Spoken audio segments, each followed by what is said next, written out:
हम आज का प्रोग्राम शुरू करते हैं फॉर्मली। हमारा नए साल 2023 का पहला प्रोग्राम। आप सबको खुशामदीद। आप लोगों का बहुत शुक्रिया, आप लोग आए। एंड आई विश कि आप लोगों का ये साल बहुत अच्छा हेल्दी वेल्दी वाला रहे, क्योंकि अंकल है ना, तो अंकल ने स्टार्ट उससे किया है। वैसे तो हमने मदन अंकल को एज मेंटल हेल्थ एम्बेसडर के तौर पे देखा है, हमारे साथ योगा करते हैं, लेकिन by profession he is a financial adviser for the past 20 years। जो भी आपके इश्यूज होते हैं वो हर तरह की उसमें सर्विस प्रोवाइड करते हैं। तो अंकल आज आप हमें क्या क्या कुछ बता रहे हैं?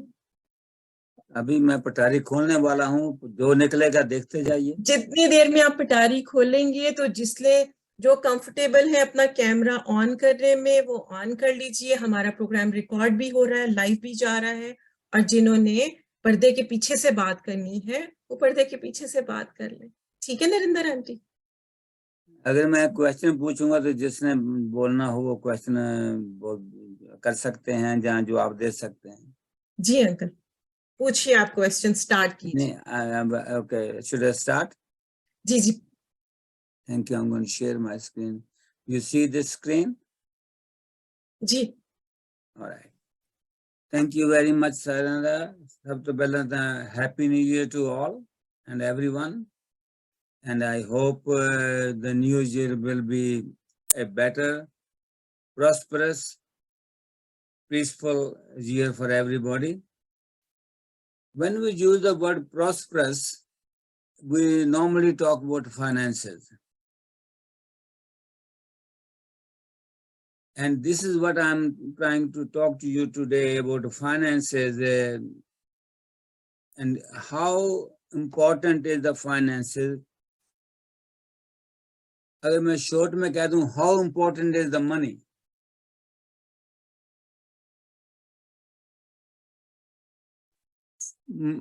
दुनिया में सबसे जो इम्पोर्टेंट चीज है इंसान के लिए वो है ऑक्सीजन। ऑक्सीजन के बिना इंसान जिंदा नहीं रह सकता। अगर किसी को आधा घंटा ऑक्सीजन ना मिले तो जहां तो उसका ब्रेन डेड हो जाएगा, जहां वो आप मर जाएगा।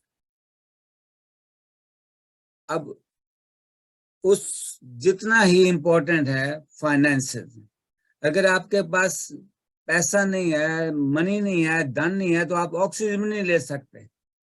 आज देखिए कोविड में कितना हुआ, लोगों को हॉस्पिटल में कितने कितने पैसे देने पड़े, 2 श्वास लेने के लिए, 2 सांस लेने के लिए, वो ऑक्सीजन लेने के लिए। कुछ लोग ऐसे ही मर गए क्योंकि उनके पास ऑक्सीजन लेने के लिए पैसे नहीं थे।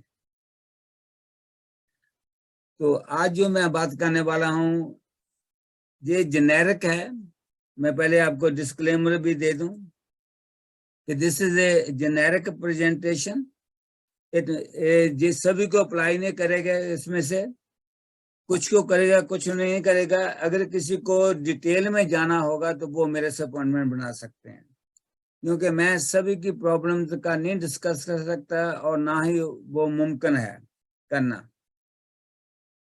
एंड मैं अगर कहूँ किसी की बात करूं, वो कहे मेरे तो नहीं है, इस पॉसिबल वो आपके साथ ना हो लागू, और पॉसिबिलिटी आपके साथ हो, क्योंकि its vast material, vast subject, not going to apply, and especially at our age many things won't apply. And I should be doing this one actually to the younger generation where they should learn it. But because we are at any stage in the life, finance is important and finance should be known. Okay, and I start with that. Finance is a simple mathematics, if you understand. Now, when we say simple mathematics, what does that mean? We mean just A minus B equal to C. Now, how difficult is that? A minus B equal to C. Is that anything simpler than that? Now, you can give a value to anything, to A, B, and then the C will come automatically. Now, I will talk about that. A being income. आपकी income क्या है, आपको पैसा कहां से आता है. And B being expenses, आप एक्सपेंसेस क्या है, जो रिजल्ट क्या होगा आपका वो सी होगा. And C can be positive और negative depending on which A or B is bigger of the two. Now, is there anything more difficult than this or more simpler than this? If you understand that A minus B equal to C income, उसमें से expenses जो निकले हैं, जो बकाया बचेगा वो आपकी पूंजी है, धन दौलत है, जहां आपके ऊपर कर्जा है. अब जब भी वो नेगेटिव होगा तो उसका रिजल्ट नेगेटिव ही होने का है, जब तक कि आप उसको पॉजिटिव नहीं करेंगे. दूसरे के लफ्जों में ये है कि अगर आपका खर्चा ज्यादा है आमदन से, वो कहते हैं, एक फिल्म थी, कमाई रुपया, कमाई ठन्नी खर्चा रुपया. तो अगर आपके पास इनकम थोड़ी है, आपका खर्चा ज्यादा है, तो आप नेगेटिव में ही रहेंगे और आप कभी भी बढ़ नहीं सकते जब तक आप उसको मैनेजिंग नहीं करेंगे. अब मैनेजिंग करने के लिए क्या है, financing is money managing. That's all it is. Just how you use your money, how you manage it. Now हमारी लेडीज, सभी लेडीज होंगी, मैं अपनी हिंदुस्तानी जब पाकिस्तानी लेडीज की करता हूँ बात, जिन्हों को हमने घर में देखा है, वो घर में कैसे मनी मैनेज करती थी. मैं अपनी माँ को देखा है, वो मेरी कैसे मनी मैनेज करती थी. वो एक पिगी बैग होता था मिट्टी का बना हुआ, उसमें पैसे डालती रहती थी. ना मेरे को पता, ना बाप को पता, किसी को नहीं पता घर में. लेकिन जब जरूरत पड़ती तो कहीं ना कहीं निकल आता था. अब आपने सुना होगा जब इंडिया में वो क्या हुआ था 2016 में, उन्होंने चेंज ओवर किया था मनी का, नोट चेंज किया था $2000 का, और उसको सारा, तो कितनी लेडीज के घर में से लाखों लाखों रुपए निकले थे.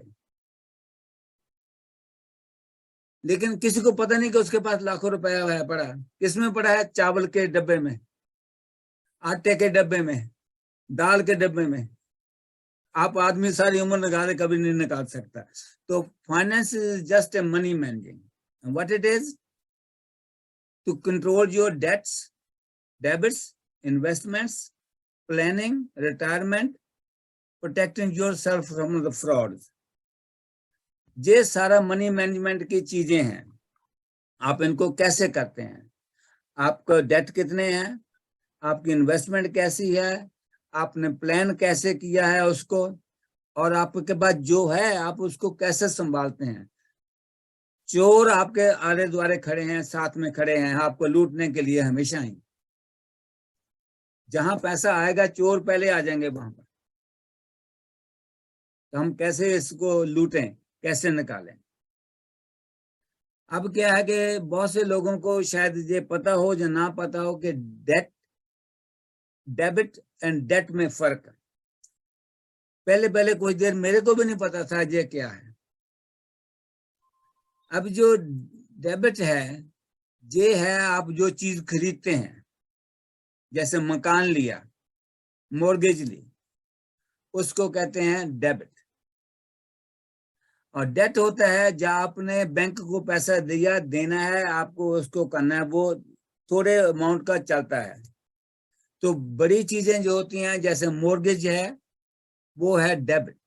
आपका, आपने उसके लिए प्रॉपर्टी को खरीद दिया, कोई मशीनरी खरीद दिया, कोई ट्रक खरीदा, कोई कार लिया. So this is the basically thing to know. अब है कि we will saying starting with the finances. वो क्या है? Understand the finance. पहले है हम बैंक में अकाउंट खोलते हैं. जब भी पैसा आता है हमारे पास, हम बैंक में अकाउंट खोलते हैं. वहां पर क्या है? Saving and investments. अब बैंक के अकाउंट्स कितने तरह के हैं जो बेसिकली हम लोग जाते हैं? वो है कि चेकिंग अकाउंट और एक saving account. These are the two basic accounts. जो बाकी इसमें से है वो कहते हैं इन्वेस्टमेंट्स. जैसे GIC है, वो एक इन्वेस्टमेंट है. जैसे मैंने लिखा है कि रजिस्टर्ड और नॉन रजिस्टर्ड दे एक इन्वेस्टमेंट्स हैं जिसमें से ग्रोथ ज्यादा होने के चांसेस हैं और लॉस होने के भी चांसेस हैं। जिसको आपने रजिस्टर नहीं किया कनाडा में उसको नॉन रजिस्टर कहा जाता है। जैसे ये आपका चेकिंग अकाउंट है वो RRSP में नहीं चलेगा, वो TFS में नहीं चलेगा, वो सेविंग या रेस्ट में है। सेविंग अकाउंट आपका RRSP या TFS वगैरह में हो सकता है। GIC आपकी RRSP और TFS जहाँ और चीजें जो उसमें हो सकती हैं, लेकिन जिसे हम नॉन रजिस्टर कहते हैं उसको दूसरा लफ्ज है उसका ओपन अकाउंट भी। उसका क्या मतलब है, आपको उसमें से फ्रीक्वेंटली निकाल सकते हैं, जमा कर सकते हैं और उसमें से ग्रोथ होती है या लॉस होता है और उसके ऊपर गवर्नमेंट आपसे टैक्स भी लेती है डिपेंडिंग ऑन हाउ मच आपको अर्निंग होती है। अभी जो रजिस्टर्ड अकाउंट्स हैं जितने भी वो गवर्नमेंट के मंजूर शुदा हैं, गवर्नमेंट अप्रूव्ड। आपका कहीं भी रजिस्टर्ड अकाउंट होगा, जैसे वो RRSP हो या RRIF हो। अब RRSP क्या है, registered retirement saving plan. Registered का मतलब वो रजिस्टर्ड है, रिटायरमेंट का मतलब आपको पता है रिटायरमेंट के लिए। सेविंग प्लान एक आप सेव कर रहे हैं, आपको एक प्लान दिया गया है जिसके जरिए आप सेव करते हैं अपने रिटायरमेंट के लिए, और वो अकाउंट रजिस्टर्ड है गवर्नमेंट के साथ। अब आता है RRIF। ये जो RRSP है आपकी 71 की एज के बाद कन्वर्ट हो जाता है RRIF। वो क्या है, रजिस्टर्ड रिटायरमेंट इनकम फंड। अब 71 की एज में आपको उसमें से इनकम लेनी है, उसमें से पैसे निकालने हैं।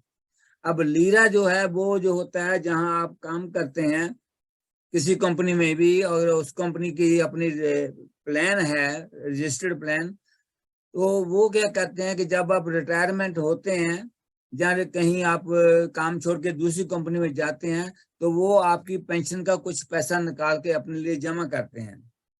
उसमें भी होता है दो तरह का, एक वो आप कंट्रीब्यूट करते हैं, एक उसके हिसाब से गवर्नमेंट जो कंपनी है वो करती है कंट्रीब्यूट।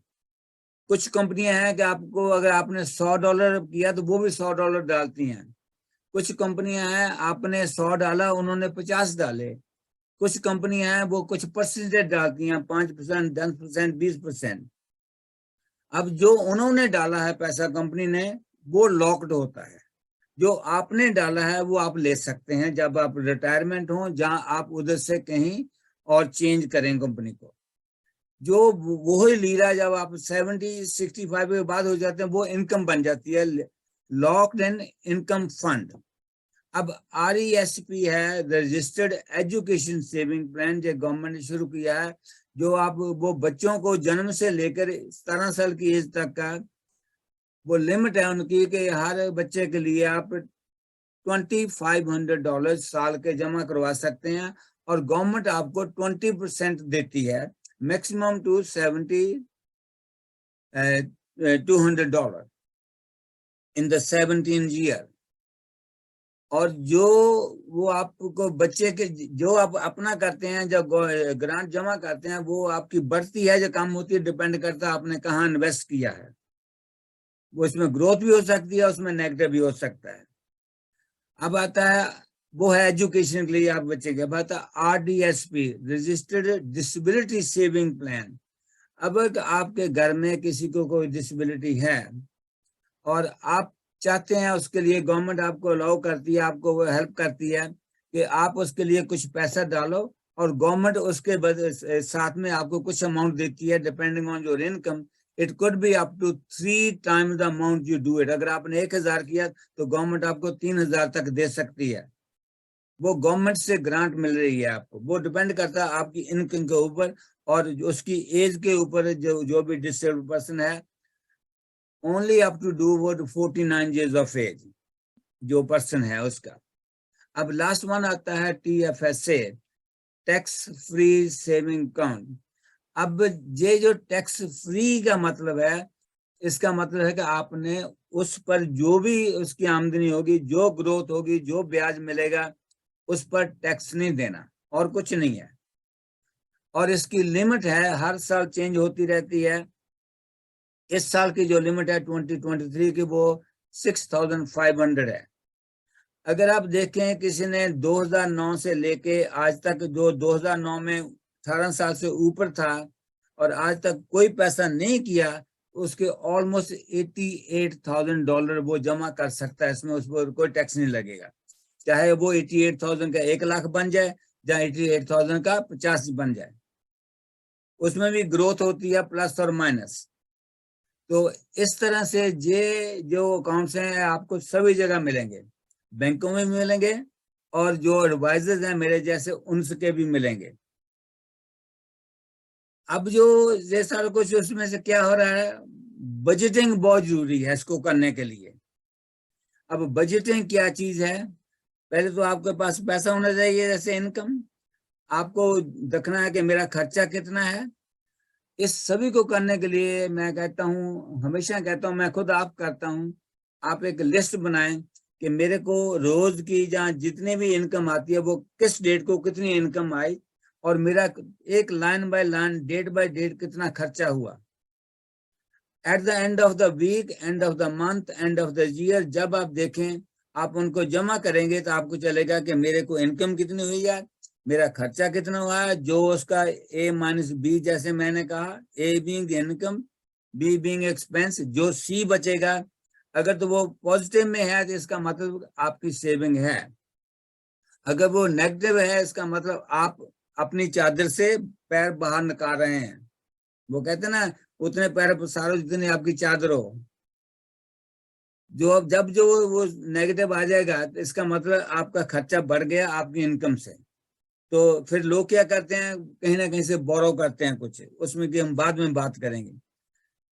तो आपको ये चाहिए कि हर कोई जो भी हमारे जो देख रहे हैं, सुन रहे हैं, जहाँ दूसरे लोग भी, आप 3 महीने करके देखें। आज अभी ये न्यू साल हुआ ना, आप अभी से शुरू करें कि डेट डालें, इस डेट को मेरे को पेंशन आई है $500, मैं एग्जांपल दे रहा हूं, और फिर दूसरी पेंशन आई है 1000, फिर मेरे को ओल्ड एज सिक्योरिटी इनकम आई है 500, मेरे को मेरी पेंशन आई है 300। ये सारे जमा करें, बाद में जो खर्चा निकालें, मेरा ग्रोसरी का खर्चा कितना है, मेरा बिल जो है हीटिंग बिल या मकान की जो प्रॉपर्टी है या उसका कोई प्रॉपर्टी टैक्स है, वो खर्चे कितने हैं। एक सर आप जमा करें इनकम, दूसरी तरफ जमा करें आपके एक्सपेंसेस, फिर A minus B, A being income, B being expense, जो C जवाब आएगा वो आपका प्लस या माइनस जो होगा वो होगा। अगर आपको किसी को भी मैनेज करनी है मनी, तो पहले ये बजटिंग शुरू करें। जब आप बजटिंग शुरू करेंगे, आप देखेंगे कि आपको पता चल जाएगा विद इन 2-3 मंथ्स के आप कहां पर पैसा फजूल खर्च कर रहे हैं। मैंने देखा है, खुद अपने आप भी किया कि जैसे सुबह जाते थे काम पर, रास्ते से टिम होटल की कॉफी लेनी रोज $2 की, अब 30 दिन में $60 की कॉफी पी ली सुबह। अब वो कॉफी मेरे ऑफिस में भी मिलती है। जब उसको देखा गया तो अरे भाई तू $60 खर्च रहा है, why don't you drink in the office when you go there. So that will be your indication कि आपका पैसा कहाँ से आ रहा है, कहाँ जा रहा है, क्या एंड में are you saving anything or not. So that was that. अब आते हैं कुछ लोन्स हमारे होते हैं, जो हम लोन्स या मोर्गेज लेते हैं। अब लोन्स और मोर्गेज के बीच में लीज भी होती है, क्योंकि कुछ चीजें जैसे आप रेंट पर रहते हैं वो आपकी लीज है, तो आपने हर महीने रेंट देना है किसी को। लेकिन अगर आपके पास मकान है तो वो आपका लोन है, जिसको आप पे कर रहे हैं मॉर्गेज के हिसाब से, उसको बना के कि हमने महीने का कितना देना है। इन सभी में इंटरेस्ट एक चीज आती है जो हम ब्याज कहते हैं। मोस्टली ये जो ब्याज है ये कंपाउंडेड होता है। कंपाउंडेड का मतलब है कि ब्याज ऊपर ब्याज, ब्याज दर ब्याज, compounding over compounding, interest over interest. अगर तो आपकी इन्वेस्टमेंट है तो this compounding interest is a blessing for you. अगर आपका लोन है this is the help for you, I tell you.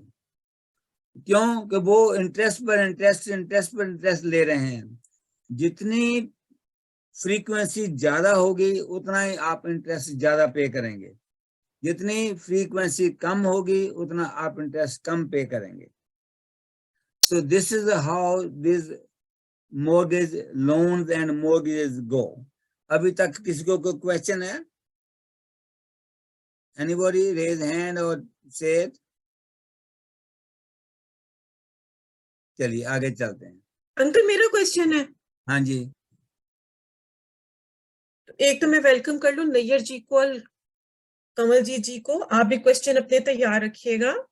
तो अंकल यहाँ बहुत से ऐसे हैं, जैसे मैंने ये कभी वर्ड्स नहीं सुने हुए, RRIF, LIRA, ठीक है, ये डिफरेंट टाइप्स की सेविंग्स है और इन्वेस्टमेंट है, राइट? बिल्कुल। अच्छा, मेरे जिस तरह सेविंग अकाउंट में पैसे हैं वो मैंने किसी में इन्वेस्ट नहीं किए हुए, तो उसका कोई नुकसान तो नहीं है? नहीं, कोई नुकसान नहीं है, लेकिन आपको वो ब्याज कम मिल रहा है, वो आपके पास फ्री है, आप जब चाहे निकाल सकते हैं, जब चाहे जमा कर सकते हैं। क्योंकि अगर मैं उसे इन्वेस्ट करती हूँ तो फिर मुझे निकालने में पे करने पड़ेंगे, अपने ही पैसे निकालने। पे नहीं, वो डिपेंड करता है वो कैसे इन्वेस्टमेंट है। अगर तो इन्वेस्टमेंट आपने, जैसे मैंने लिखा हुआ नॉन रजिस्टर्ड, मीन वो नीचे जो लाइन लिस्ट है सारे 8-9 टाइप की, वो रजिस्टर्ड हैं, वो उसमें नहीं है किसी में भी। उसके अलावा है जैसे ओपन अकाउंट भी नॉन रजिस्टर्ड कहा जाता है, उसमें आपको उसमें से इनकम भी मिल सकती है, आप जब निकालेंगे तो उसके आपके ऊपर कोई फी भी लग सकती है। तो अंकल अगर मेरे पास, लेट्स से कि मेरे पास $10,000 है, उसे मैं चेकिंग में रखने के बजाय अगर मैं उसे सेविंग में रख लूं, ठीक है, एक तो ये कि जब भी मुझे जरूरत है मैं उसे निकाल सकती हूँ, लेकिन उसमें थोड़ा थोड़ा कुछ भी है मुझे इंटरेस्ट मिलेगा। थोड़ा बहुत नॉमिनल वो ब्याज देते हैं। जैसे मैं आज की बात करूं, अगर आज जाएं तो आपको चेकिंग में एब्सोल्युटली नो ब्याज नहीं मिलता है।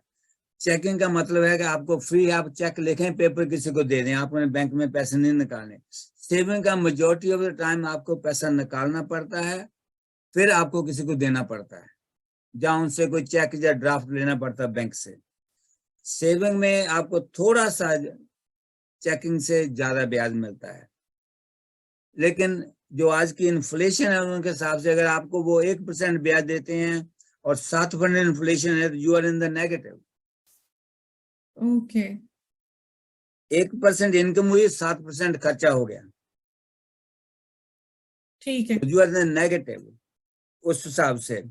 और जो दूसरे रजिस्टर नाम आपने जैसे कहा नहीं सुने, वो जैसे जैसे अब जो हमारी उम्र के हैं सभी, उन्होंने किसी ना कहीं जो नाम सुने होंगे, जो अगर काम कर रहे हैं जहां पर काफी देर से, तो किसी न किसी की रजिस्टर्ड रिटायरमेंट सेविंग प्लान होगी, जहां RESP होगी, रजिस्टर्ड एजुकेशन। अगर कोई डिसेबल है तो उसका RDSP हो सकता है, और TFS से तो कोई भी कर सकता है, किसी एज में भी, उसी की एज लिमिट नहीं है। RRSP उसी को फायदा है जिसके पास इनकम है, काम करता है, उसके अलावा कोई नहीं। RESP उसी को फायदा है जिसके बच्चे हैं, उनके लिए सेव कर रहा है।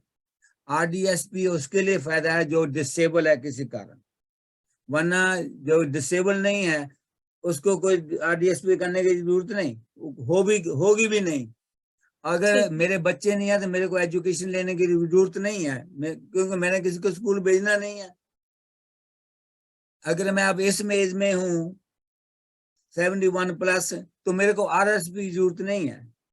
वो है पहले जो हमने इनकम की थी उसमें से बचाने के लिए, क्योंकि जो CRA है, रेवेन्यू कैनेडा है, वो आपको एक टेम्पटेशन देता है कि आप RSP में पैसे डालो और हम आपको उस साल में जिसमें करते हैं हम आपको टैक्स में कमी देंगे उसकी। उस साल टैक्स में, ये नहीं कि टैक्स माफ है, टैक्स माफ नहीं है, लेकिन उस साल वो टैक्स आपसे नहीं लेंगे उस पैसे पर। लेकिन जब निकालेंगे जिंदगी में, फिर उस टाइम उसकी इनकम के हिसाब से, उस साल की इनकम हिसाब से आपको टैक्स लगेगा। तो अंकल कई लोगों का ख्याल है ये जो TFSA है, टैक्स फ्री सेविंग अकाउंट, ठीक है, इसकी वजह से टैक्स नहीं लगता, ऐसा तो कुछ नहीं है? नहीं, उस पर कोई टैक्स, उसका टैक्स का मतलब अगर आप उसमें मैंने जैसे कहा कि मान लो आपने 2009 से लेके अब तक कोई पैसे नहीं इसमें किया और आपके पास अभी $80,000 आ गया कहीं से, अगर आप 80,000 नॉन रजिस्टर में डालेंगी तो उस पर जो आमदन होगी उस पर टैक्स लगेगा, जो इंटरेस्ट मिलेगा उस पर टैक्स लगेगा। लेकिन वही अमाउंट आप अगर TFS में डाला है देन उस पर नहीं टैक्स लगेगा। That's why called tax free, मतलब नो टैक्स ऑन दैट। तो जब मैं TFS से अपने पैसे निकालूंगी तो उस पे टैक्स नहीं है? नहीं, TFS से कोई टैक्स नहीं लगेगा जब भी निकालेंगे। लेकिन CRA को पता है कि आपके पैसे कितने हैं, कितने निकाले, कितने जमा किए। तो अंकल कोई इसकी फिक्स्ड अमाउंट होती है TFS से? हाँ, वो अमाउंट है, जैसे मैंने कहा था कि इस साल की जो लिमिट है, अगर किसी ने फुल अमाउंट किया हुआ है, जैसे मैं मान लो लास्ट ईयर मैंने फुल अमाउंट किया था, अब इस साल मैं सिर्फ 6,500 कर सकता हूँ। वो लिमिट हर साल जो गवर्नमेंट है वो लिमिट सेट करती है। अगर आपका उससे लिमिट से ज्यादा हो जाएगा तो then they charge you 1% penalty पैसे जमा करने के। हाँ जी, अब उन्होंने कहा वो लिमिट से ज्यादा हो जाएगा तो, जैसे मैंने कहा कि लिमिट 88,000 है, आपके पास 88,000 है, आपने उसको 90 कर दिया, 2,000 फालतू कर दो, 2,000 पर टैक्स आपको पेनल्टी लगेगी। टैक्स नहीं, पेनल्टी 1%। और वही अगर 2,000 मेरे पास सेविंग अकाउंट में पड़े हैं तो that's okay? That's okay, good to know uncle, thank you so much. okay. So this is mainly one, the understanding finances. Then I'm going to go next one. ये अभी आते हैं क्रेडिट कार्ड्स। अब कितनी तरह के कार्ड हैं, आपको शायद सभी को नाम भी पता हो, जाए कुछ पता हो। एक क्रेडिट कार्ड होता है, एक डेबिट कार्ड होता है, और एक स्टोर कार्ड होता है, मैं सभी की बात करूंगा। एक क्रेडिट स्कोर होता है और एक क्रेडिट पर इंटरेस्ट लगता है, चार्जेस। अभी मैं लेता हूं पहले क्रेडिट कार्ड। क्रेडिट कार्ड क्या चीज है? आपको ऑर्गेनाइजेशन, फाइनेंशियल जहाँ बैंक्स जैसे ये वीजा, TD, जहाँ और हैं, वो सभी बैंक्स आपको वो कार्ड देती हैं, जैसे कहते हैं क्रेडिट कार्ड। लेकिन वो ना तो बैंक का है किसी का, लेकिन वो जो मास्टर क्रेडिट का जो मास्टर कार्ड कंपनी है, उसने अलग अलग बैंकों के साथ साइन किया हुआ है कि आप हमारे कार्ड भेजो, लेकिन उसके ऊपर नाम आपका होगा। वो करते हैं, लेकिन जो उसको सारा पीछे कंट्रोलर्स है वो मास्टर कार्ड जो कंपनी है वो है। जैसे वीजा की वीजा कंपनी है वो है, लेकिन हर बैंक के साथ उन्होंने कांटेक्ट किए हुए हैं कि आप हमारा कार्ड दो, हम आपको इसमें से कुछ कमीशन देंगे काम करने के लिए। अब क्रेडिट कार्ड क्या है कि आप आज खर्चते हैं पैसे, आपके पास पैसे नहीं है, मान लो आपने कंप्यूटर खरीदना है 2,000 का, आपके पास 2,000 कैश नहीं है, आपके पास 2,000 बैंक में नहीं है, लेकिन आपके पास कार्ड है, तो आप उस कार्ड पर 2,000 का कंप्यूटर खरीद सकते हैं। फिर आपने उसको, कंपनी की है, कोई 20 दिन है, कोई 26 दिन है, नॉर्मली 25 दिन होते हैं, 25 दिन के बाद उसको पेमेंट करनी है। अगर आप पूरी पेमेंट कर देते हैं 25 दिन के बाद 2,000 की, 2,000 उस बैंक को या उस मास्टर कार्ड कंपनी को, तो आपको कोई ब्याज नहीं लगा, आपका काम हो गया, आपने पैसे उसके टाइम के बाद उनको दे दिए। अगर आप वो पैसे 2,000 नहीं देते तो फिर क्या कहते हैं कि आपको मिनिमम देना होता है, जो मिनिमम उनका होगा, जो भी मान लो मिनिमम है आपने $100 देना है, तो आपको $100 देना है, जो बाकी $1,900 है उस पर ब्याज लगेगा, इंटरेस्ट चार्ज होंगे। वो इंटरेस्ट होता है एनीवेयर फ्रॉम 20% से लेके 30% तक। अभी जो देखिए जो $1,900 आपका रह जाएगा पे करने वाला, उस पर आप 20% साल का कैलकुलेट करके divided by the number of months वो आपको देना पड़ेगा। आपको जो बैंक में आमदन है 2%, 3% की, और एक्सपेंस है 20%, मैं एग्जांपल ले रहा हूं जो 20% की, So that is what the credit card allows you to do it. आपने हॉलीडे जाना है, आप एयरलाइन बुक कर लेते हैं, अभी आपके पास पैसे नहीं है, लेकिन उन्होंने कहा है कि आप 25 दिन के बाद हमें दे दो. If you pay after 25 days or within 25 days, then there is no additional charges to you. अगर नहीं करते, they will send you the bill with additional charges. So इसके फायदे भी हैं, नुकसान भी हैं. नुकसान इसके फायदे ये हैं कि आपका काम हो गया, आपके पास पैसे नहीं थे, किसी से मांगने नहीं पड़े. और नुकसान ये है कि अगर आपको ये आदत पड़ गई तो आप नीचे ही जाएंगे, नेगेटिव जाएंगे, आप तबाह भी हो सकते हैं. बहुत से मैंने लोग देखे हैं इसी क्रेडिट कार्ड की वजह से तबाह हो गए, फैमिली खत्म हो गई, रिलेशनशिप खत्म हो गए और जेल में भी जगह हैं. तो वो है क्रेडिट कार्ड. अब डेबिट कार्ड क्या है? डेबिट कार्ड है कि आपका जो बैंक में पैसे पड़े हैं उसके साथ अटैच्ड है. आपको पॉकेट में पैसे नहीं रखने, आपके पास डेबिट कार्ड है बैंक का, टीडी बैंक का है, आरबीसी का, किसी का भी है, और आपका सेविंग अकाउंट या चेकिंग अकाउंट उस बैंक में है. आपको बाजार गए हैं, आपने 200 की चीज लेनी है, आपने ग्रोसरी की है, आपकी $150 की ग्रोसरी हो गई, आपके पास जेब में $150 नहीं, आप क्रेडिट डेबिट कार्ड दें, वो आपकी बैंक में से उसी टाइम $150 निकाल लेते हैं. जैसे आपका अकाउंट जीरो हो गया बैंक में, उसके बाद आपका कोई वो कार्ड नहीं चलेगा. वो आपके अपने पैसे ही यूज होते हैं, लेकिन सिर्फ फायदा यह है कि आपको पॉकेट में पैसे लेके कैरी नहीं करना. अभी जो स्टोर कार्ड है, जैसे वॉलमार्ट का कार्ड है, कैनेडियन टायर का कार्ड है, और सभी स्टोरों के अपने अपने कार्ड्स हैं. वो कार्ड देते हैं अपना आपको लालच के लिए कि आप हमसे खरीदें, हम आपको इसमें से इतना डिस्काउंट देंगे. उनका मकसद है कि उनकी सेल हो और उनको पैसे आते रहें. और लोगों को क्या है कि चलिए जी मेरे को 2% 5, जैसे आप कैनेडियन टायर में जाए तो वो कहते हैं अगर आप use Canadian Tire card we give you 5% points और Canadian Tire money. So that is the gimmick and that's the लालच आपको दिया जाता है कि आप ले लेंगे. उसकी फीस भी उतनी ही है 20%. उसका रूल भी वही है जो क्रेडिट कार्ड का रूल है कि 25 दिन में आपने पे करने हैं. अब होता है क्रेडिट स्कोर, नेक्स्ट वन. आप जब भी कहीं जगह लोन के लिए अप्लाई करते हैं तो वो आपको चेक करते हैं कि आपका क्रेडिट स्कोर क्या है. This is from anywhere 0 to 900 points. अभी किसी का है 800 और दूसरे इंसान का है 500 पॉइंट्स स्कोर.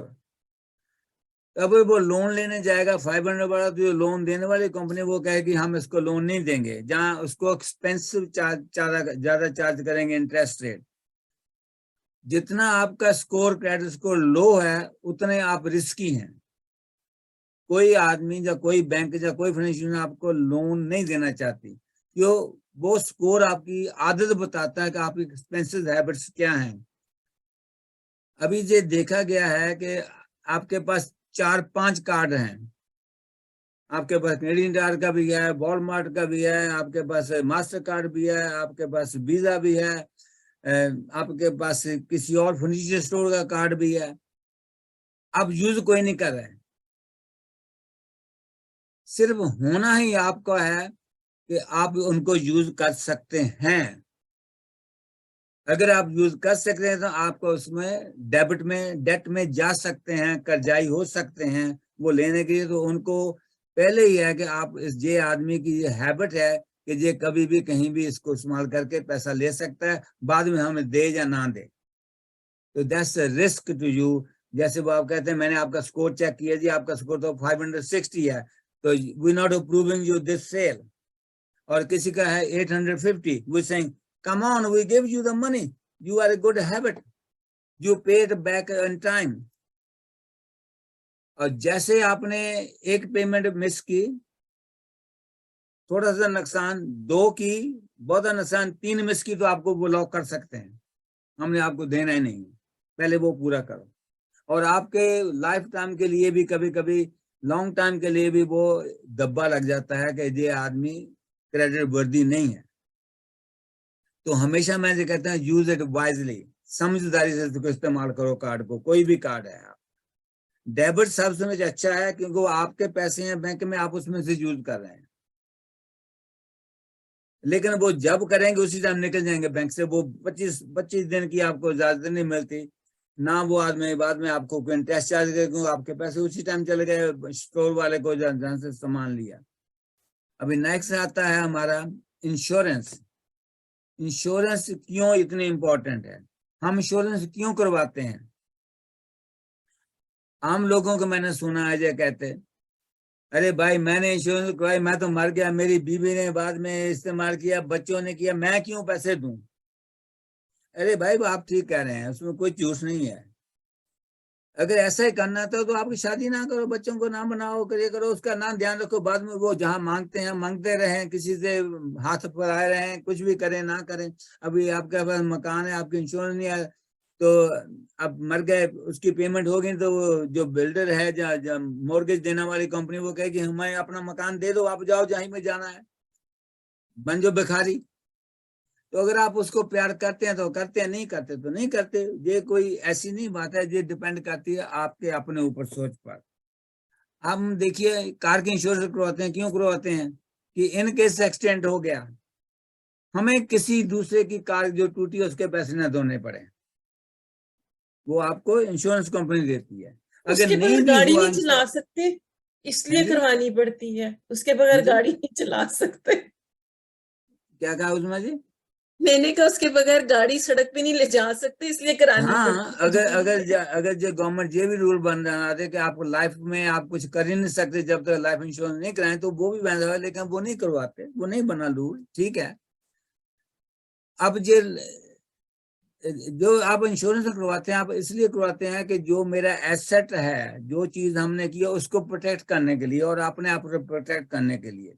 अगर आपके पास कार ही नहीं है, आपके कोई मकान नहीं है, आपकी कोई फैमिली नहीं है, तो आपको कोई इंश्योरेंस लेने की जरूरत नहीं है, आपको किसी को कुछ देना नहीं। अगर आपको कुछ हो भी जाए तो किसी को, अगर आप कहीं गिर भी जाए तो किसी ने आपको कुछ नहीं देना, आपने किसी से कुछ नहीं लेना। हॉस्पिटल की इंश्योरेंस करवाते हैं किस लिए? कि मैं बीमार हो जाऊं तो मेरे को मेडिसिन मिल जाए, दवाई मिल जाए, या कुछ और हो जाए। ये जितनी भी इंश्योरेंस हैं, ये not cheap, but they protect you in case of something happen, only in case something happen. Car की इंश्योरेंस है जो अगर कार टूट जाए, एक्सीडेंट हो जाए तभी, कार चोरी हो जाए तभी, वरना आपके पास 20 साल से कार है, कुछ नहीं किया था, आप 20 साल से उसके पैसे दे रहे हैं, किसी ने आपको एक पैनी वापस नहीं करनी। अब जो इंश्योरेंस है, लाइफ इंश्योरेंस, वो 3 तरह की होती हैं। एक कहते हैं यूनिवर्सल लाइफ, वो है सबसे एक्सपेंसिव और उसमें बेनिफिट हैं ज्यादा। उसमें आपकी जितने की अमाउंट करवाते हैं, मान लो आपने 5 लाख का किया तो डेथ के टाइम पर 5 लाख आपको मिलेगा, और उसमें ग्रोथ भी होती है। आप उसको पैसा कुछ ग्रोथ में जमा करते हैं, तो अगर वो भी बढ़ गया, मान लो आपने 5,000 ग्रोथ में किया, 5 लाख उधर किया, तो आपका मिलियन मिल जाएगा। अब उसके कम आती है नीचे, ये कहते हैं लग्जरी इंश्योरेंस, जो यूनिवर्सल लाइफ है। जो होल लाइफ है वो उसमें लग्जरी नहीं है, उसमें सारी उम्र के लिए आपकी इंश्योरेंस है, जब तक आप जिंदा हैं। मोस्टली ये 100 ईयर कहते हैं, 100 ईयर के बाद इसको नहीं करते, प्रीमियम लेना बंद कर देते हैं मोस्ट कंपनीज, तो आपकी कवरेज फिर भी चलता रहता है। मान लो कि कोई आदमी 110 साल का होकर मरा, तो उसको 110 ईयर पर उसको वो पैसे मिलेंगे। लेकिन उसमें जो पोर्शन है आपका है, उसमें बहुत थोड़ी ग्रोथ होती है, not as compare to the universal life, लेकिन वो आप सारी जिंदगी लेके, आप उसका जो प्रीमियम जब आप लेते हैं वो फिक्स कर देते हैं उस टाइम, वो सारी उम्र के लिए प्रीमियम वो ही चलता है। अब बात यह आती है, बात नेक्स्ट वन, टर्म इंश्योरेंस, वो होती है लीज के लिए, जैसे हमने 5 साल के लिए लेनी है, 10 साल के लिए लेनी है, 20 साल के लिए लेनी है, 30 साल के लिए, 40 साल के लिए लेनी है। वो है शॉर्ट टर्म कवरेज के लिए। मान लो आपने मॉर्गेज लिया है 30 साल की, 5 लाख की आपकी मॉर्गेज है, तो आप 5 लाख की 30 ईयर के लिए इंश्योरेंस ले सकते हैं। वो सबसे चीपेस्ट है। वो उसका फायदा तभी है कि आपको इस टाइम में 30 ईयर के बीच में कुछ हो गया तो वो 5 लाख आपके जो फैमिली मेंबर हैं बेनिफिट उसको दे देंगे, तो उसके बाद इंश्योरेंस खत्म। अगर 30 साल के बाद कुछ नहीं हुआ तो आपके पैसे जो दिए थे वो गए। This is the cheapest. हम रिकमेंड करते हैं कि हर इंसान को टर्म इंश्योरेंस जरूर लेकर रखनी चाहिए। अंकल एक क्वेश्चन करूं? क्वेश्चन एक आइडिया है कि ये तो हाँ। बच्चों को पे करनी चाहिए इंश्योरेंस, पेरेंट्स की, क्योंकि उन्हीं को मिलने हैं पैसे, देखिए ये तो ऐसे वो इन्वेस्ट हैं, करें। हम जब कोई आता है हमारे पास, हम उससे बात करते हैं, हम कहते हैं आप बच्चों को लाएं। हम बच्चों को कहते हैं जो अगर वो काम करते हैं तो यू पे for the parents. Parent is the owner but the pay is the children. अब बच्चे क्या कहेंगे, हमने पैसे दे के हमारे हमें मिलने हैं तो हम क्यों दें? चाहे बाप के नाम पर है या माँ के नाम पर है, हमने दिया हमें, मैंने बाप ने हमें, माँ बाप ने हमें क्या दिया? लेने के लिए तैयार हो जाएंगे। नहीं, हाँ तैयार हैं तो अच्छी बात है, हम कहते हैं बच्चों को ऐसा करो। अच्छा, अब एक होती है फिर उसके बाद critical insurance. This is health related. अब जो 20-25 मेजर बीमारियां हैं दुनिया में वो उनको कवर करती है। इसमें एक छोटी भी है क्रिटिकल जो 4 मेजर बीमारियों को करती है, जैसे हार्ट अटैक हो, कैंसर हो, डायबिटीज हो, जहाँ आपके ट्रांसप्लांट हो कोई ऑर्गन्स, उनको सिर्फ, बाकी बहुत सारी को करती है। तो वो आप दे रहे हैं पैसे, जब आप बीमार होंगे आपको 30 डेज, वो बीमारी जब से हुई है उसके 30 डेज बाद में पैसे मिलेंगे अगर आप सरवाइव कर गए। अगर आप उसके बीच में मर गए तो वो फिर आपको जो लाइफ इंश्योरेंस है उसमें कन्वर्ट हो जाते हैं, जहां लाइफ इंश्योरेंस उसके मिलने हैं। अगर आपको 30 ईयर सर्वाइव कर जाते हैं तो वो इंश्योरेंस कंपनियां जितने की, मान लो आपने 50,000 की है तो आपको 50,000 दे देंगे बिना कुछ पूछे। जैसे डॉक्टर का लेटर चाहिए, हाँ जी ये आदमी को इस टाइम बीमारी हुई थी और इस टाइम 30 दिन हो गए हैं, अभी वो जिंदा है, तो वो उसके लिए आपको इलाज करने के लिए आप कहीं भी जा सकते हैं, कहीं भी कर सकते हैं। जहाँ इलाज नहीं भी करना है तो आप उसको पैसे को जो मर्जी करो। एक होती है डिसेबिलिटी इंश्योरेंस। वो उस हालात में है जब आप किसी काम पर चोट लग गई आपको, आप काम नहीं कर सकते। वो आपकी इनकम पर डिपेंड करती है, आपकी इनकम कितनी ले रहे हैं। वो उन लोगों के लिए है ज्यादातर फायदेमंद जो सेल्फ एम्प्लॉयड हैं, जिनका बाहर से कोई रेगुलर इनकम नहीं आती, कोई एम्प्लॉय नहीं है, जैसे तनख्वाह नहीं मिलती। तो उसमें से क्या है कि अगर जैसे मैं एग्जांपल में, एक ट्रक ड्राइवर है, वो सेल्फ एम्प्लॉयड है, वो 10 साल से ट्रक चला रहा है, किसी कारण एक्सीडेंट हुआ, उसके चोट लगी, अब वो काम पर नहीं जा सकता। अगर तो उसकी डिसेबिलिटी इंश्योरेंस है और उसमें जो परसेंटेज उसने की है कि मैंने इतने % लेना है, इतने महीने वेट करना है, इतने दिन वेट करना है, वो सब कंडीशन होती हैं, उसके बाद वो उसको मिलनी शुरू हो जाती है सर्टेन अमाउंट ऑफ टाइम, जितना उस कंडीशन में लिखा होगा जब इंश्योरेंस लेते हैं आप। तो अगर आपकी इनकम 0 है तो फिर आपको नहीं देंगे कि आपका लॉस तो कुछ हुआ ही नहीं। अगर आपकी किसी की 1,000 इनकम है महीने की या वीक की, अब उसको डिसेबिलिटी की वजह से वो अब ट्रक नहीं चला सकता, तो उसको 1,000 इनकम नहीं होगी। क्योंकि वो इनकम नहीं होगी इसका मतलब उसका लॉस हो गया। तो वो जो इंश्योरेंस है कंपनी उसको 1,000 नहीं, उसका कुछ हिस्सा जैसे उसकी इंश्योरेंस की कंडीशन होंगे उसके मुताबिक उसको देगी, जितने टाइम के लिए किया उसने उतने टाइम के लिए देगी। नेक्स्ट आता है ट्रैवल इंश्योरेंस।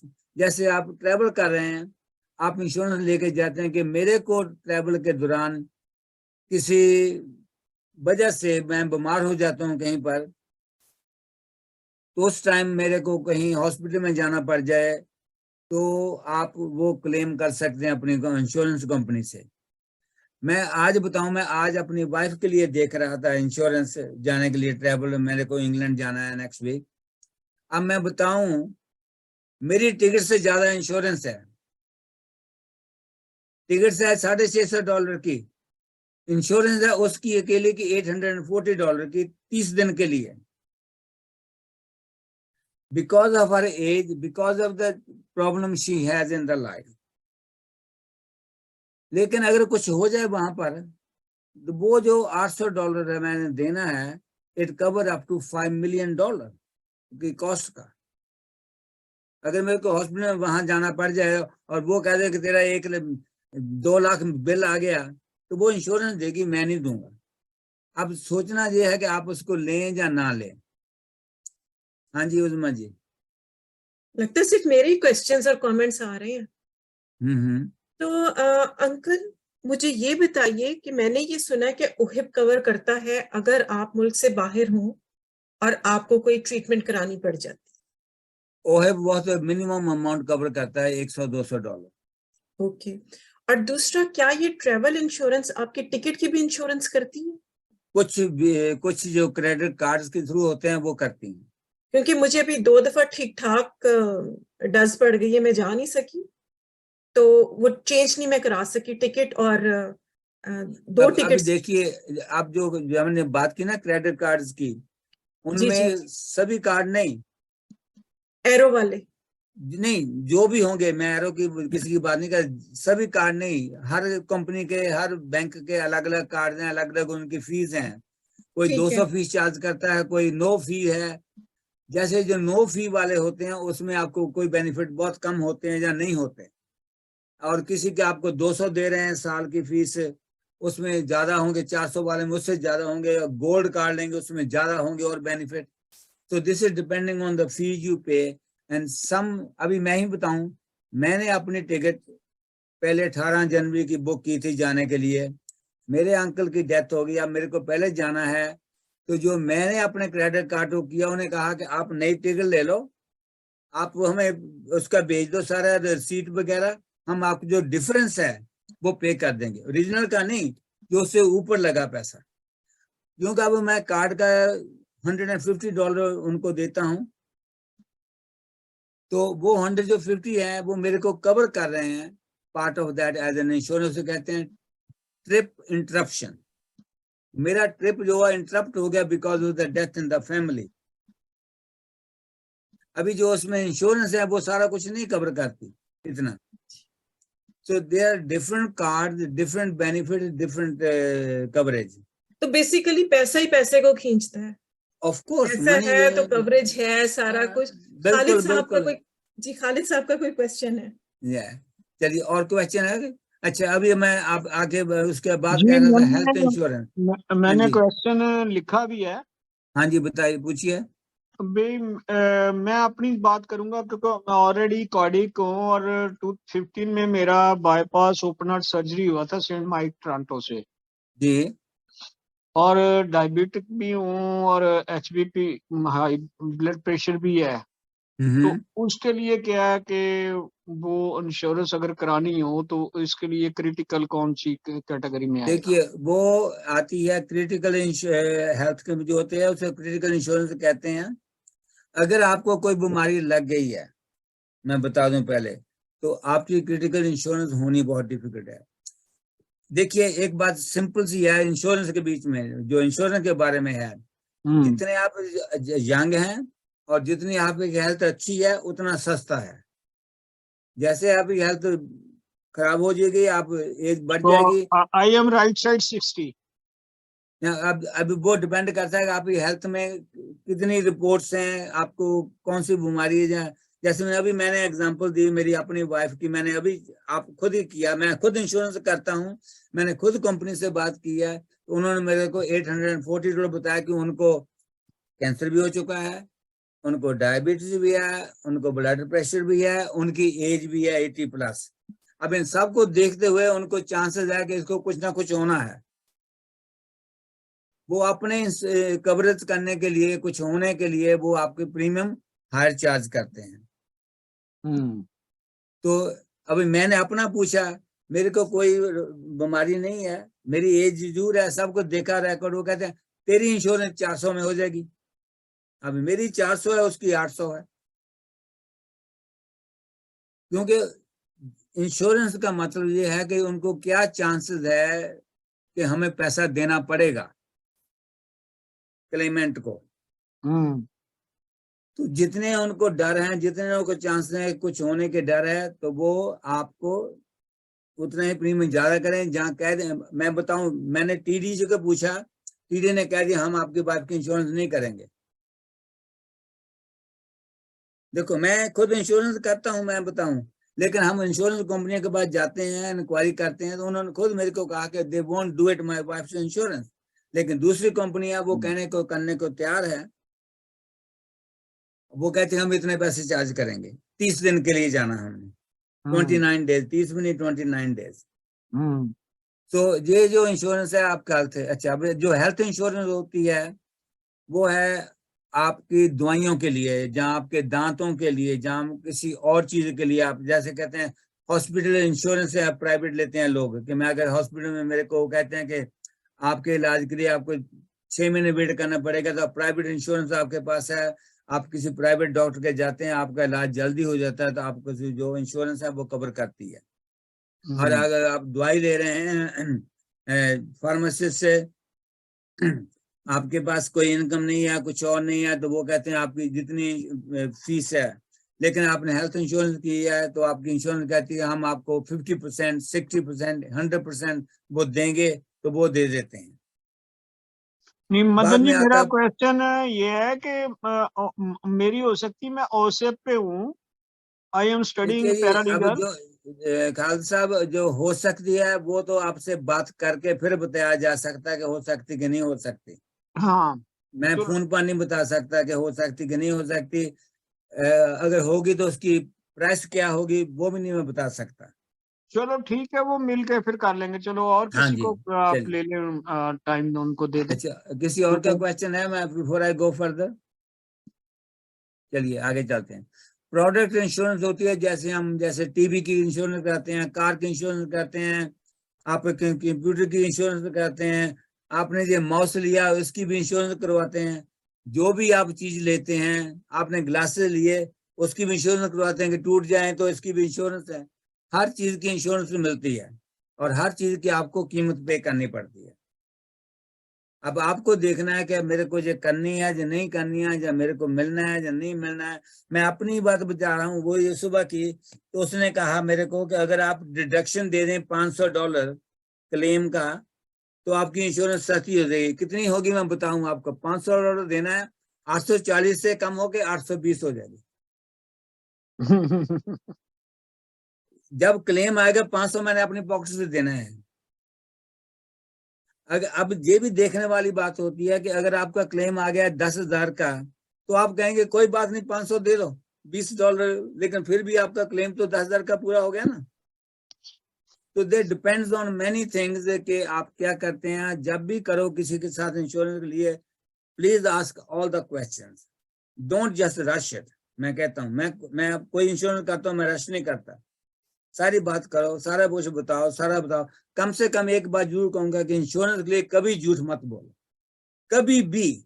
आपको थोड़ा भी ब्लड शुगर है ना, या ब्लड प्रेशर है, हाँ जी है, क्यों? अगर आपने कह दिया नहीं है और बाद में आपको ब्लड शुगर की वजह से कुछ हो गया, तो वो आपको क्लेम नहीं देंगे।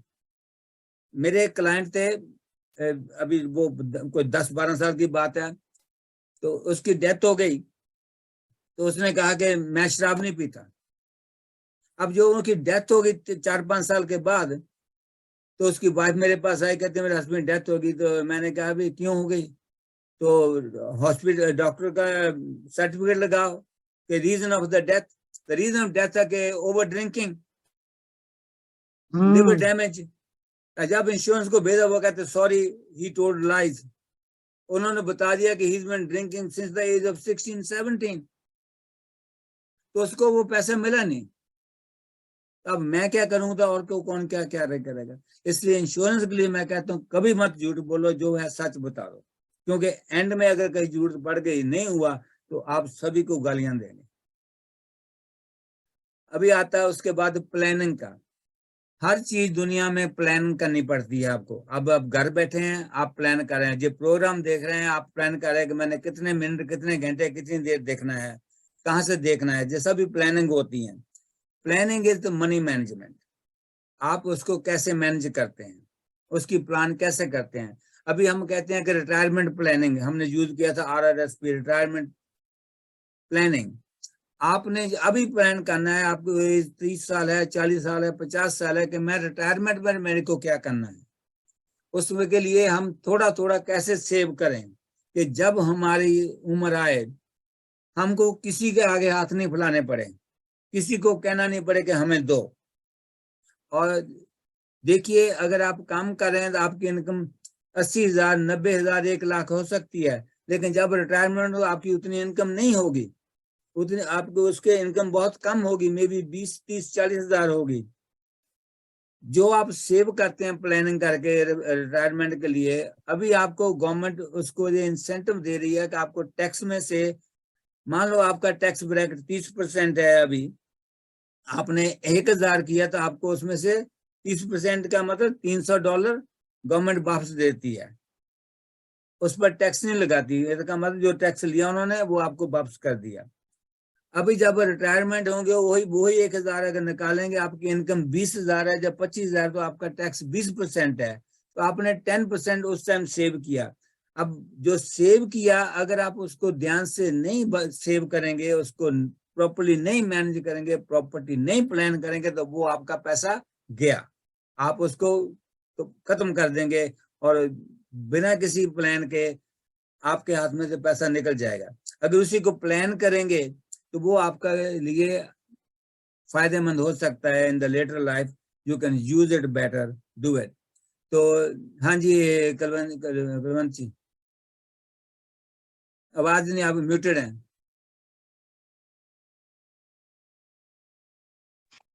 हाँ जी, थैंक यू सर। मेरा ये आप जो ये बात कर रहे हो ना कि पेंशन पे आप मनी मैनेज करिए आफ्टर रिटायरमेंट, तो अगर मुझे पेंशन मिल रही है तो वो मैं बैंक में रख रही हूँ, हमारी फर्ज करो कि बैंक में सीधी पेंशन जा रही है और मैं विड्रॉ, मेरे 2-3 क्वेश्चंस हैं। पहले तो है कि मैं उसमें से विड्रॉ नहीं कर रही हूँ, लेकिन वो पेंशन वो उसमें जमा हो जा रही है हर महीने। लेकिन मेरा क्वेश्चन यहाँ पे ये है कि हर 3 महीने के बाद जब वो इंटरेस्ट लगता है उस पे, तो वो साल के बाद उस इंटरेस्ट पे जो मेरी सेविंग है in the form of pension, उस पे जो इंटरेस्ट लगा है वो दैट इज टैक्सेबल। इस पे जी हाँ, वो टैक्सेबल है। वो होता है कि वो अकाउंट कैसा है, जैसे मैंने पहले बताया पीछे कि अगर वो नॉन रजिस्टर्ड अकाउंट है फिर डेफिनेटली उस पर टैक्स लगेगा हर साल। जितना, अगर आपको मान लो, मैं एग्जांपल के तौर पर कहना, आपको $100 मिला ब्याज, तो $100 आपकी इनकम होगी और $100 पर आपको टैक्स लगेगा। अगर वो पैसा $100 आप TFSA में डालते हैं तो फिर वो ही आपको $100 मिला, लेकिन उस $100 पर ब्याज नहीं है। आपने कहाँ इन्वेस्ट किया वही भी प्लानिंग है। आपके जो एडवाइजर है उसके साथ बैठ के। You're good? एक मिनट खाला साहब, कलवंत जी, हाँ जी, कमल जी। मेरा क्वेश्चन यहाँ पे ये था कि वो मेरी करंट अकाउंट में सेविंग है, तो उसको मैं किसी भी टाइम पे अगर मेरे को आज जरूरत पड़ती है तो मैं उसको विड्रॉ कर सकती हूँ, that is in current saving account. तो उस हाँ, तो उस सेविंग इन्वेस्ट नहीं किया हुआ मैंने, that is lying with my bank.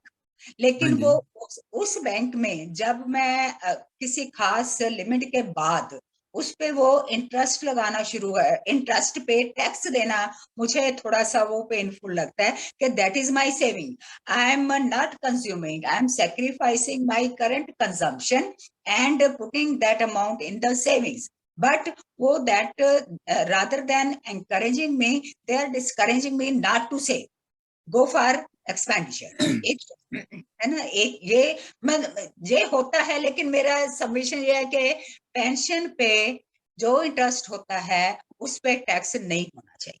ये मेरी, देखिए, आप जो कह रही हैं कि नहीं होना चाहिए, this is the government policy, the government rule. मैं जहां, आप उसको कुछ नहीं कर सकते, वो गवर्नमेंट चेंज कर सकती है। अब जो गवर्नमेंट के जो रूल्स हैं, जो रेगुलेशन हैं, जो उनकी पॉलिसी हैं, उसके मुताबिक अगर आपका किसी भी नॉन रजिस्टर्ड में है तो आपको वो हर साल, अगर उसमें से कोई इनकम है तो they are qualified or they are required to charge you the interest. That's the law of the country. Right अब राइट। उसको मैं नहीं चेंज कर सकता। यस यस ठीक है, लेकिन यहाँ पे आपका रजिस्टर्ड और नॉन रजिस्टर्ड से क्या कनोटेशन क्या है इसकी? रजिस्टर का मतलब है कि अभी मान लो मैं, मेरे को पता नहीं आपकी एज कितनी है, मैं एग्जांपल देने लगा हूँ। 65 आप 65 प्लस हैं। अब आप बहुत सी रजिस्टर्ड इन्वेस्टमेंट नहीं करेंगे एक्सेप्ट TFS है। अब TFS है जो है वो भी रजिस्टर्ड अकाउंट है। yes, अब उसमें भी करेंगे, उसमें भी आपको अगर आमदनी होगी तो उस पर टैक्स नहीं, यार उसमें से भी आप पैसे निकाल सकती हैं जब चाहो। सिर्फ उसकी एक ही कंडीशन है कि जो टोटल ईयरली लिमिट होती है, जैसे मैंने एग्जांपल दी थी कि अगर आज 2023 में अप टू $88,000, अगर आपका $88,000 से ज्यादा हो गया, जैसे मैंने एग्जांपल दी पहले कि 90,000 हो गया, तो जो 2,000 फालतू है ऊपर उस पर पेनल्टी लगे, टैक्स नहीं पेनल्टी। पेनल्टी गवर्नमेंट चार्ज करती है through the bank. so this वो means उन्होंने लिमिट रखी है कि इस लिमिट से ऊपर। this means they are discouraging me to save? नहीं, देखिए डिस्करेजिंग नहीं है, ये डिफरेंट ऑप्शंस आपको हैं कि आप ऑप्शन, उससे बेटर ऑप्शन आप वो यूज कर लो, जैसे TFA की ऑप्शन है आपको वो यूज कर लो। आप उसमें से पैसा निकाल सकते हैं जब चाहो, बैंक में जाओ पैसा निकालो, उसमें से 1,000 निकालना 1,000 निकालो, 50 निकालने 50। देखिए एक ही देकर रखना है ध्यान में कि जब आप उसमें पैसे जमा करवाते हैं आप, वो आपकी लिमिट को क्रॉस ना करे। ओके अच्छा, सेकंड क्वेश्चन मेरा, सॉरी सर, सेकंड क्वेश्चन है मेरा, पहले ही लिखा हुआ था, मेरे को टाइम नहीं मिला पूछने का। सेकंड क्वेश्चन ये है कि जैसे RBI ने, मैं इंडिया के कंटेक्स्ट में अगर पूछ सकती हूँ तो, RBI ने ये अब नोटिफिकेशन की है कि रिसेंटली कि अगर आप विड्रॉ करते हो अपने सेविंग अकाउंट से, बैंक से ट्रांसैक्शन कर रहे हो, चाहे वो विड्रॉ करते हो चाहे आप डिपॉजिट करते हो, तो उस डिपॉजिट करने की और विड्रॉ करने की जितने भी टाइम्स आप करते हो, एक दिन में कितनी बार कर सकते हो, तो अगर when you go beyond that limit 2 बार से 3 बार हो जाता है, तो then you will have to pay for that. अपने ही अकाउंट से पैसे निकाल रहे हो, लेकिन अगर 2 बार से ज्यादा बैंक वो आपको डील कर रहा है तो उसके आपको चार्जेस देने पड़ेंगे। देखिए कमलजीत जी, ये सभी ना उनकी अपनी जो पॉलिसी होती हैं कंट्री की भी और इंस्टीट्यूशन की भी। जैसे आप बैंक में जाते हैं, एक बैंक आपको कहती है कि आप चाहे 10 ट्रांजैक्शन कर लो हमने चार्ज करेंगे, एक कहती है हम एक ही ट्रांजैक्शन देंगे। अब मैं इसमें भी एग्जांपल दूं कि मेरी वाइफ की है, उसने बैंक में किया, उसको 75 सेंट ब्याज मिला, ठीक है, महीने का, और उसमें उसने एक महीने में कुछ पैसे निकाल लिए, जरूरत थी तो उन्होंने $2.50 चार्ज कर लिया उनको। अब देखो 70 पैसे दिए, वो $2.50 चार्ज कर लिए।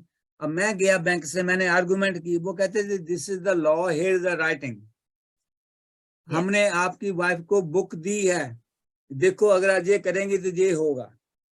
अब हम नहीं सुनते, नहीं पढ़ते, नहीं देखते, तो उनका कसूर नहीं है। तो हर बैंक के अपने अपने रूल्स हैं कि जो सेविंग अकाउंट है, चेकिंग अकाउंट है, उसमें यही कहते हैं, वो उनको डिस्करेजमेंट है कि आप उसमें डालें तो वो आपको थोड़ा ब्याज देंगे, और उसमें भी लिमिट होगा, आप 2 दफा निकालें या 4 दफा निकालें। So these are the policies made by the banks, institutions या गवर्नमेंट, जिसमें जो भी है तरीका वो उनका है, वो उसमें हम एडवाइजर कुछ नहीं कर सकते।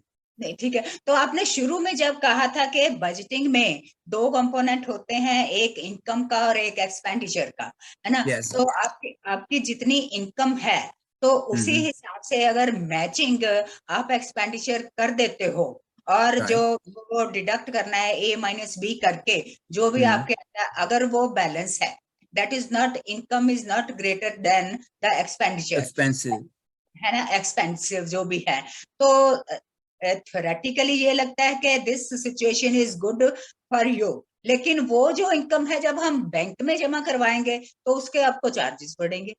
देखो मैंने अब हम बात वही कर रहे हैं बार बार, these are the rules of the organisation, वो उसको हम यूज नहीं, कुछ नहीं कर सकते। ये चेंज करने के लिए आपको पार्लियामेंट में क्वेश्चन लाना चाहिए। नहीं वो तो ठीक है, मैं आपकी सजेशन ले रही थी। नहीं, सजेशन मैं कह रहा हूँ, उनके तरीके हैं दूसरे, आप उसको TFSA में डालो। ठीक आपको ऑप्शन है, मिल रहा है कि आप ऐसा नहीं करो, आप उसको जहां ऐसा करो कि जहां से आपको ब्याज ज्यादा मिलता हो उसमें डालो, ताकि उसमें से आप खर्चा दे सकें। ये सभी चीजें जब आप किसी एडवाइजर के साथ बैठ के करेंगे तो वो आपको बताएगा कि आप क्या करें या क्या ना करें। आपको 10 ऑप्शन देगा, उसमें से एक ऑप्शन आपने लेनी है जो आपको अच्छी लगे। There are ways and means to do it, but कभी हम वो रिस्क नहीं लेना चाहते, कभी हम कुछ को करना नहीं चाहते। नहीं, मैं तो आपको एज स्टूडेंट ऑफ इकोनॉमिक्स पूछ रही थी कि इकोनॉमिक्स में तो वो कहते हैं ना कि एक्सपेंडिचर ज्यादा करो, सेविंग कम करो, लेकिन savings they are good for individual but not as a whole country. नहीं, देखिए कोई भी इकोनॉमिक्स ये नहीं कहती कि आपके पास अगर 1 रुपया तो 2 रुपया खर्चो। 1 रुपया कहाँ से लाएंगे एक्स्ट्रा खर्चने के लिए? इसी से बोरो करेंगे ना। जी जी, वो तो देना तो है ना बाद में। कोई इकोनॉमिक्स ये नहीं कहती you spend more than what you earn. हाँ, उसके तरीके हैं करने के, लेकिन have to plan for that. जी ठीक है, थैंक यू। ओके, आगे है कि जब हम जो कर रहे हैं अभी, जो आपने बातें की, वो सारा है प्लानिंग फॉर द फ्यूचर। आप अपने आगे आने वाले जीवन में क्या करना चाहते हैं। फाइनेंशियल फ्रॉड बहुत होते हैं, आपने स्पैम फ्रॉड देखे हैं, फाइनेंशियल स्पैम्स। घर के बच्चे ही माँ बाप से पैसा चोरी कर लेते हैं, हस्बैंड वाइफ से, वाइफ हस्बैंड से, और कई जगह होता है। तो अपने आप को वो learn to protect your money, be careful about that. आपका पैसा कहाँ है, किसको पता है, किसको नहीं पता है, किसको देना है, किसको नहीं जाना है। बहुत सी चीजें ऐसी आपको अवेलेबल हैं, लेकिन आपको हिम्मत करनी पड़ेगी वो सीखने के लिए, लर्न करने के लिए। अगर और question is, I am going to go next one forward. चलिए जी। Slow and steady win the race. आप सभी ने सुना होगा वो खरगोश और कछुए की कहानी। इसका क्या मतलब है कि आप छोटे छोटे स्टेप लो, छोटा छोटा सेविंग करना शुरू करो। पहले नहीं कि मेरे को इनकम $1 है तो मैं पहले $20 एक्सपेंस कर दूं, मेरे को $20 है तो मैं $1 स्पेंड करके $19 बचाऊं। आप थोड़ा थोड़ा बचाव करने के लिए, लेकिन उसके लिए मेरे को बड़ी अच्छी लगी ये बात कि लाइफ इज नॉट फेयर। अब लाइफ कैसे फेयर नहीं, हम कहते हैं ना जिंदगी की तो फेयर है ही नहीं, कुछ ही कहीं जगह बिल्कुल जिंदगी कोई फेयर नहीं है। क्या आप फेयर हैं? क्या मैं फेयर हूं किसी के साथ? Nobody is fair with anybody. तो क्या है कि no matter what life throws your way, no matter how unfair it may seem, refuse to play the victim, refuse to be ruled by the fear, pessimism and negativity, refuse to quit. आपको डर देते हैं, मैं example लूं जो मैंने package उसके opposite जाएगी। अरे भाई आपने ये टीवी लिया ना 500 का, इसकी इंश्योरेंस करवा लो, कल को खराब हो जाए, कल को टूट जाए। That's a fear. अब आपकी सोच है कि लेना या नहीं लेना, और आपको कहते हैं मॉर्गेज ले लो, कोई बात नहीं, पैसे नहीं है, लोन लेके ले लो, गिविंग यू ग्रीड। आपके नहीं है, हम आपको 10-12% का लोन दे देते हैं, ले लो। एक बेचने वाला है, एक खरीदने वाला है। So you have to do that. Be careful, don't become the victim. आगे क्या है? Be a warrior, be a fighter. Whatever the life throws you way, with the courage, love and positivity, you can continually push forward. तकलीफें आएंगी, मुश्किलातें आपके सामने आएंगी। आपने loan लिया, उसका कम खराब हो गया कुछ, उस पर डिस्करेज नहीं हो। Fight, there are rules and regulations available. There is more than one solution available to you. Consult the person who deals with it. वो आपको सही सलाह दे सकता है। Because of you are a survivor of the unfairness of life, you are stronger than what you think. अगर आप अपने आप को करना शुरू करेंगे तो you will feel कि I can do it many things. I can be strong, I can win the battle. This battle which was lost, this, जैसे आपने सुना है कई लोगों का सब कुछ लुट गया, लेकिन फिर उन्होंने दोबारा अपना अंपायर बनाया, फिर उन्होंने दोबारा अपनी जायदाद बनाई, क्योंकि उन्होंने अपने आप को लॉस नहीं किया, अपने आप को छोड़ा नहीं, अपने आप को हार नहीं मानी। Never discourage anyone who takes small steps. आप घर में आप कहते हैं बच्चे को तुम $5 जमा करने शुरू कर, वो कहता है मैं तो 4 करूं, उसको तू 4 कर, 1 करता है 1 कर, उसको इनकरेज करो जो कुछ छोटे स्टेप रह रहा है, बिकॉज कंटिन्यूअसली मेक प्रोग्रेस।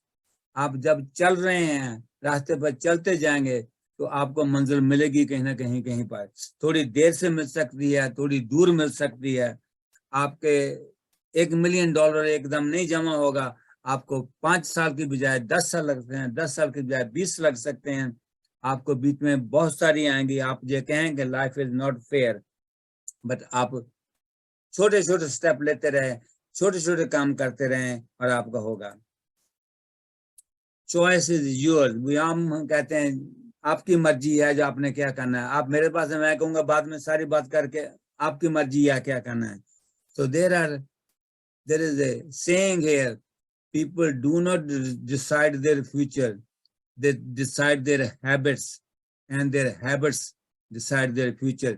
छोटी छोटी चीजें जो हैं, जैसे आप सुबह ब्रश करते हैं, आप सुबह ब्रेकफास्ट करते हैं, आप ब्रेकफास्ट में क्या खाते हैं क्या नहीं खाते, उससे आपकी हेल्थ बनती है। अगर आप 2 पैसा जमा करने लगे, $2 जमा करने लगे, $10 जमा करने लगे, if you make this as a habit, your future will change.